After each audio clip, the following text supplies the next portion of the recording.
जोधपुर गांव की रहने वाली एक बुढ़िया जो पूरे 90 साल की थी। एक तो बेचारी को ठीक से दिखाई नहीं देता था, ऊपर से मुर्गियां चराने वाली लड़की काम छोड़कर भाग गई थी। बेचारी बुढ़िया सुबह मुर्गियों को चराने के लिए खोलती तो वे सारी मुर्गियां पंख फड़फड़ाती हुई बुढ़िया की चारदीवारी फांदकर अड़ोस पड़ोस के घरों में भाग जाती और को कर सारे मोहल्ले में हल्ला मचाने लगती।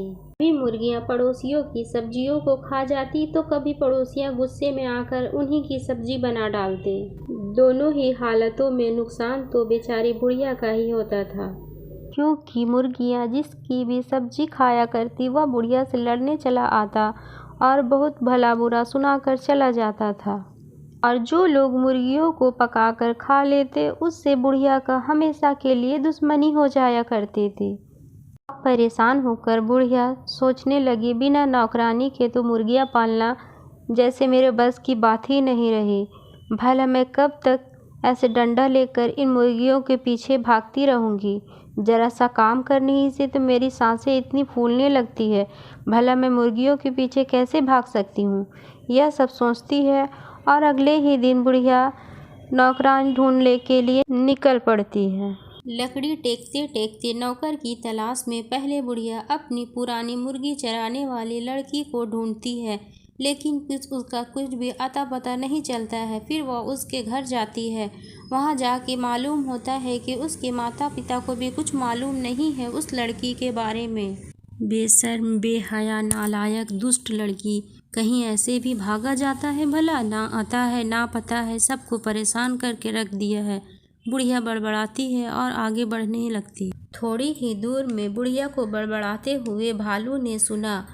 वह घूमकर सड़क पर आ गया और बुढ़िया को रोककर बोला, बुढ़िया नानी नमस्कार। आज इतनी सुबह सुबह बड़बड़ाते हुए कहाँ जा रही हो? सुना है तुम्हारी मुर्गियाँ चराने वाली लड़की भाग गई है। बुढ़िया कहती है, हाँ उसी नौकरानी को तो ढूंढ रही हूँ, पता नहीं कहाँ भाग गई है। भालू कहता है, तुम चाहो तो मुझे रख लो नौकर, खूब देखभाल करूँगा तुम्हारी मुर्गियों की। अरे हट, बुढ़िया ने गुस्सा होकर कहा। एक तो तुम इतने काले मोटे और बदसूरत हो, मुर्गियाँ तो तुम्हारी सूरत देखकर ही भाग जाएंगी। और तुम्हारी बेसुरी आवाज़ उनके कानों पर पड़ी तो वो मुड़कर कभी भी अपने दरबे पर नहीं आएंगी। एक तो मुर्गियों के कारण मोहल्ले भर के लोग से मेरी दुश्मनी हो गई है, और दूसरा तुम्हारे जैसा जंगली जानवर पाल लूँगी तो मेरा जीना भी मुश्किल हो जाएगा मोहल्ले में। छोड़ो मेरा रास्ता, मैं खुद ही ढूंढ लूँगी अपने काम के लिए नौकरानी। इतना कहकर बुढ़िया आगे बढ़ जाती है। थोड़ी ही दूर जाने पर बुढ़िया को एक सियार मिलता है। वह कहता है, नमस्कार नानी जी, किसी को खोज रही हो? बुढ़िया चिल्ला कर कहती है, अरे खोज रही हूँ एक अच्छी नौकरानी को जो मेरी मुर्गियों को अच्छी सी देखभाल कर सके। देखो भला, मेरी पहले वाली नौकरानी को इतनी बेशर्म छोरी निकली कि मुझे बिना बताए ही कहीं भाग गई। अब मैं मुर्गियों की देखभाल कैसे करूँगी बिना नौकरानी के? तुम्हारे नज़र में कोई अच्छी नौकरानी है तो बताओ, जो 100 तक गिनती गिन सके और मेरी 100 मुर्गियों को गिनकर दरबा बंद कर सके। बुढ़िया की बातों को सुनकर सियार बोलता है, बुढ़िया नानी, ये कौन सी बड़ी बात है? चलो मेरे साथ, मैं तुम्हें एक लड़की से मिलाता हूँ। वह लड़की मेरे पड़ोस में ही रहती है और रोज़ जंगल के स्कूल में पढ़ने जाती है, इसलिए उसे 100 तक गिनती भी आती ही होगी। दिमाग की भी बहुत तेज़ लड़की है, शेर की मौसी है। आओ मेरे साथ, आज मैं तुम्हें उससे मिलवा ही देता हूँ। लड़की की तारीफ सुनकर बुढ़िया बहुत खुश हो जाती है और सियार से कहती है, जुग जुग जियो बेटा, जल्दी से मिला उस लड़की से। मैं उससे मिलकर काम काज तो समझा दूँ, अब मेरा सारा झंझट ही ख़त्म हो जाएगा। लड़की मुर्गियों की देखभाल करेगी और मैं आराम से बैठकर मक्खन निकाला करूँगी। सियार भाग कर जाता है और अपने पड़ोस में रहने वाली चालाक पूसी बिल्ली को साथ लेकर लौटता है। पूसी बिल्ली बुढ़िया को देखते ही कहती है, मियाऊं, बुढ़िया नानी नमस्ते, मैं कैसी रहूँगी तुम्हारी नौकरानी के लिए। लड़की की जगह बिल्ली को देखकर बुढ़िया चौंक जाती है और गुस्सा होकर कहती है, कहीं जानवर भी भला नौकर हुआ करते हैं घरों में? तुम्हें तो अपना काम भी सलीके से नहीं करना आता होगा, और तुम मेरा काम क्या करोगी? लेकिन पुस्सी बिल्ली बहुत चालाक रहती है। आवाज़ को मीठी बनाकर मुस्कुरा कर बोली, अरे बुढ़िया नानी, तुम तो बेकार में ही परेशान होती हो।